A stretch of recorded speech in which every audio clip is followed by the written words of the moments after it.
YouTube ইতিহাসের সবচেয়ে বেশি দেখা ভিডিও বেবি শার্ক ড্যান্সের সেই শিশু শিল্পী এবার ফিরছেন নতুন পরিচয়ে। এক দশক পর কে পপ গায়ক হিসেবে অভিষেক হয়েছে পার্ক জিওন রুয়েং এর। মাত্র 7 বছর বয়সে বেবি শার্ক ড্যান্স ভিডিওতে অংশ নিয়ে বিশ্বজুড়ে পরিচিতি পান পার্ক।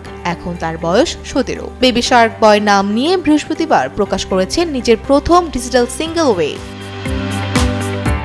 গানটি প্রকাশ করেছে দ্য পিঙ্ক ফঙ্ক কোম্পানি, যারা বেবি শার্ক এর স্বত্বাধিকারী প্রতিষ্ঠান। রয়টার্সকে দেওয়া এক সাক্ষাৎকারে পার্ক বলেন, বেবি শার্ক ড্যান্স বিশ্বের মানুষের কাছে আনন্দ ছড়িয়ে দিয়েছিল। 10 বছর পরও মানুষ তাকে মনে রেখেছে বলেই আবার সঙ্গীতের মাধ্যমে সবার সঙ্গে যুক্ত হতে চেয়েছেন তিনি।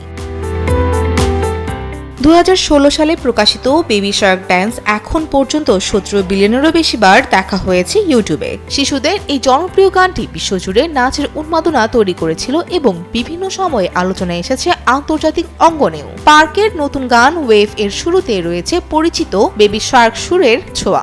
এরপর গানটি রূপ নেয় আধুনিক ইলেকট্রো পপ ধারায়। গানের কথা ও লেখায় অংশ নিয়েছেন তিনি। পার্ক জিওন রুয়েং এর ভাষায়, ওয়েভ শুধু একটি একক গান নয়, বরং তার দীর্ঘ সঙ্গীত যাত্রার সূচনা। ভবিষ্যতে সঙ্গীতের পাশাপাশি বিভিন্ন ধরনের কন্টেন্টের মাধ্যমে নিজেকে নতুনভাবে তুলে ধরতে চান তিনি। ফৌজিয়া ফারিহা, টেলিসান।